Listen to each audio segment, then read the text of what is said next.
हाँ जी, तो बात करेंगे कुछ कैरेक्टरिस्टिक ऑफ टेरिडोफाइट, है ना। टेरिडोफाइट की कुछ कैरेक्टरिस्टिक की बात कर रहे थे, है ना।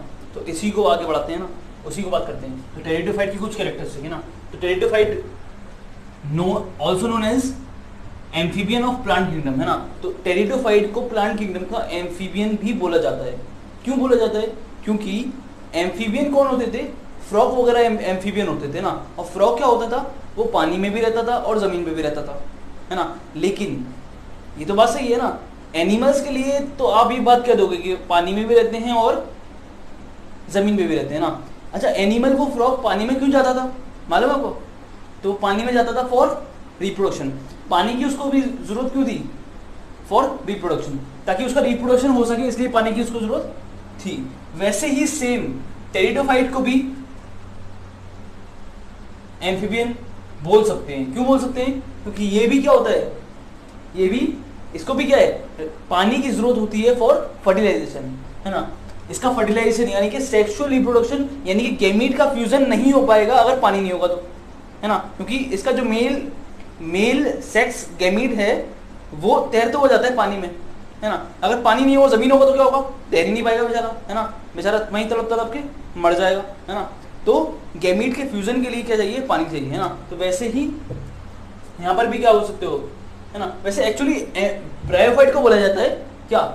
एम्फीबियन ऑफ, है ना, प्लांट किंगडम, ब्रायोफाइट को बोला जाता है। यहाँ टेरिडोफाइट को भी लिख दिया मैंने। क्यों लिख दिया? क्योंकि टेरिडोफाइट भी वाटर पे डिपेंडेंट होते हैं अपना फर्टिलाइजेशन कराने के लिए। तो मैंने लिख दिया, इसका रीजन क्या है? Because they need water for fertilisation, है ना। मेनली किसको कहा जाता है? वैसे ब्रायोफाइट को ही कहा जाता है ना।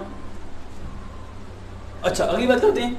तो main group of pteridophyte are fern, है ना। जो टेरिडोफाइट का मेन ग्रुप है वो फर्न है ना। आपने सुना होगा फर्न, है ना।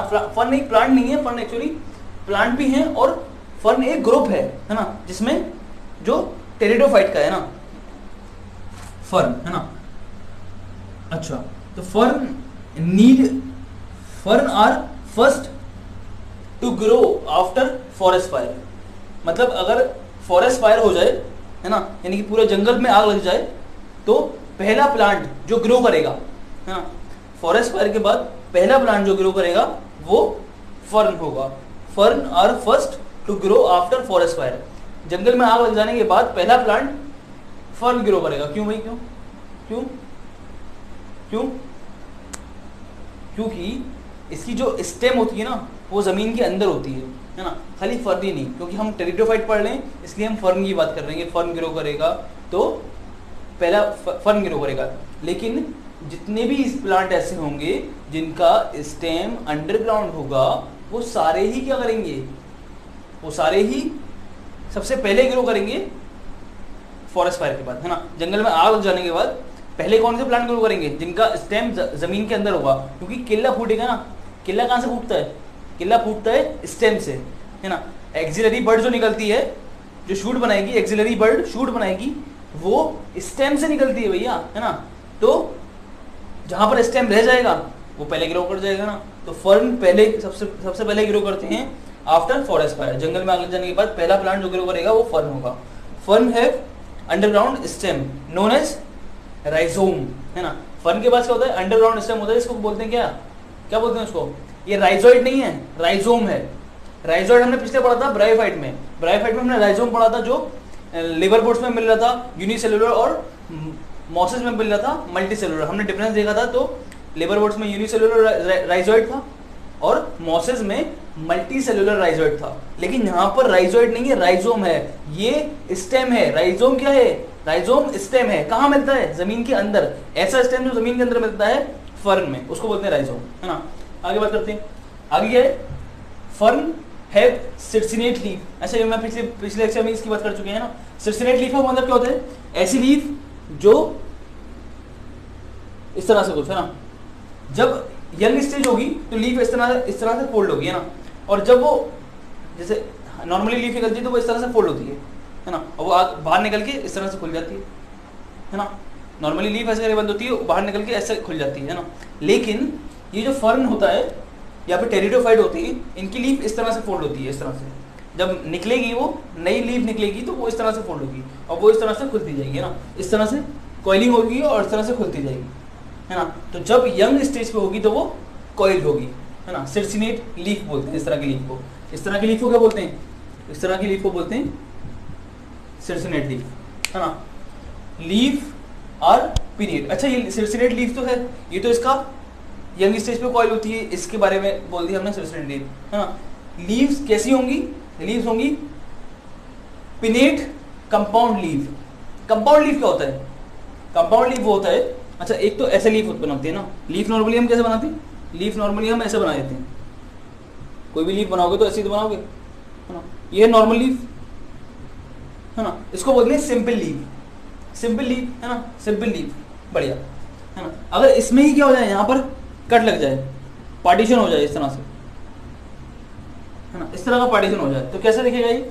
इस तरह का दिखेगा, है ना, इस तरह का दिखेगा कुछ। आपने देखी होंगी ऐसी करके लीफ, है ना, ऐसी लीफ होती है। क्या हो गया? ये पूरा एक लीफ है, ये कई सारी लीफ नहीं है, है ना। यहाँ पे मैंने बनाया 8, तो ये 8 लीफ नहीं है, ये कई सारी लीफ नहीं है, ये सिर्फ कितना लीफ है? ये एक लीफ है ना। इस तरह की लीफ को बोलते हैं पिनेट। और क्या हो गया? ये एक लीफ एक में था पूरा, इसको बोल रहे हैं सिंपल, इसको बोलते हैं सिंपल। लेकिन ये वाला लीफ कैसा है? ये वाला कई सारे पीसेस में है ना, तो इसको बोलते हैं कंपाउंड, कंपाउंड लीफ, है ना। तो इसको बोलते हैं सिंपल लीफ और उसको बोलते हैं कंपाउंड लीफ। तो कंपाउंड कैसा भी कंपाउंड है, पिनेट कंपाउंड है। इस तरह के पैटर्न को बोलते हैं पिनेट कंपाउंड, है ना, जब वो एक मार्जिन पे इस तरह से अटैच होता है उसका लीफलेट, है ना। अब ये लीफ नहीं होगा, ये लीफलेट होगा, और ये पूरा लीफ, पूरा क्या है? लीफ। एक पीस को क्या बोलेंगे? लीफलेट, है ना। मैं लिख देता हूँ यहाँ पर, तो पूरा तो लीफ है, लेकिन इसके एक पीस को बोलेंगे लीफलेट्स, है ना। एक पीस क्या हो जाएगा? लीफलेट्स, ठीक है, हाँ। अच्छा, अब ये तो हुई थोड़ी सी जनरल बात है ना। अब थोड़ा सा हम अंदर चलेंगे ना। अब गैमेटोफाइट, स्पोरोफाइट, उसके बारे में बात करने जा रहे हैं ना। अब हम जा रहे हैं इसका रिप्रोडक्शन, है ना। रिप्रोडक्शन कैसे होता है, क्या क्या चीज़ें होती हैं, कौन कौन सी स्टेजेस होती हैं, वहाँ बात करेंगे ना। तो यहाँ तक बात हुई सिंपल। अब बात करते हैं थोड़ा अच्छी वाली, है ना।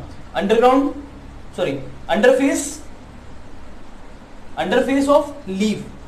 लीफ ऐसे करके होगी, है ना। लीफ का नीचे वाला सरफेस, नीचे लीफ ऐसे होगी ना, तो लीफ के नीचे इसको बोलेंगे अंडर सरफेस। तो under surface of leaf have sori, है ना। तो अंडर सरफेस ऑफ लीफ, मान लो लीफ ऐसे थी, ये ऐसे थी, हमने इसको उठा दिया तो ऐसे बनाते हैं। यहाँ पे ये एक लीफ ऐसे है, ये भी कैसी है? पिनेटली कंपाउंड है ये भी, है ना, उसी तरह की लीफ है कुछ, है ना। तो इसके नीचे सरफेस पे क्या होगा? इस तरह के छोटे छोटे इस तरह के स्पॉट होंगे, है ना। इस तरह के रेड कलर के स्पॉट होते हैं, मैं फोटो दिखा दूंगा आपको चाहो तो, है ना। तो इस स्पॉट को बोलते हैं सोरी, है ना। इन स्पॉट को क्या बोलते हैं? सोरी बोलते हैं, ठीक है। तो लीफ के नीचे वाले सरफेस पे क्या होगा? इस स्पॉट्स होंगे, है ना, इस तरह के, उनको क्या बोलेंगे? सोरी बोलेंगे, ठीक है, बढ़िया। सोरी है स्पोरेंजिया, है ना। ये सोरी के अंदर क्या होगा? एक चीज होगी, इसको बोलेंगे स्पोरेंजिया। अच्छा, ये स्पोरेंजिया क्या होता है फिर? अच्छा, स्पोरेंजिया क्या करेगा? Sporangia contain haploid spores. Sporangia contain spores, और स्पोर्स किससे होंगे? हैप्लॉइड होंगे, है ना। तो स्पोरेंजिया, तो अंडर सरफेस, लीफ के नीचे वाले सरफेस पे सोरी मिलेगा, सोरी के अंदर क्या मिलेगा? स्पोरेंजिया मिलेगा, और स्पोरेंजिया के पास क्या होगा? स्पोर्स होंगे, और स्पोर्स कैसे होंगे? स्पोर्स होंगे हैप्लॉइड। अच्छा, ठीक है, स्पोर्स हैप्लॉइड होंगे। अच्छा, और जब ये स्पोर लीफ के नीचे वाले सरफेस पे सोरी, सोरी के अंदर स्पोरेंजिया, स्पोरेंजिया के अंदर हैप्लॉइड स्पोर, और जब ये स्पोर जमीन से टकराएगा, जब ये स्पोर जमीन पे गिरेगा तो क्या होगा? जब ये स्पोर जमीन पे गिरेगा तो क्या होगा? तो एक नए प्लांट का फॉर्मेशन होगा, है ना, एक नया प्लांट फॉर्मेशन होगा। कैसे होगा? तो बात करते हैं। व्हेन हैप्लॉइड स्पोर, है ना, वही जो स्पोर है जब फॉल करता है ग्राउंड पे, है ना, जब वो स्पोर ग्राउंड पे गिरेगा, germinate and form heart shaped structure known as prothallus, है ना। क्या करेगा वो? जब जमीन पे ये इसके अंदर से जो स्पोर होगा वो जमीन पे गिरेगा, जब वो जमीन पे गिरेगा तो जमीन पे ये क्या है? ये हैप्लॉइड स्पोर है, हैप्लॉइड स्पोर, है ना। जब ये जमीन पे गिरेगा तो ये क्या करेगा, जर्मिनेट करेगा, और जर्मिनेट करके क्या करेगा, एक इस तरह का स्ट्रक्चर बनाएगा, है ना, हार्ट शेप्ड स्ट्रक्चर बनाएगा, इसको बोलेंगे प्रोथैलस। क्या बोलेंगे,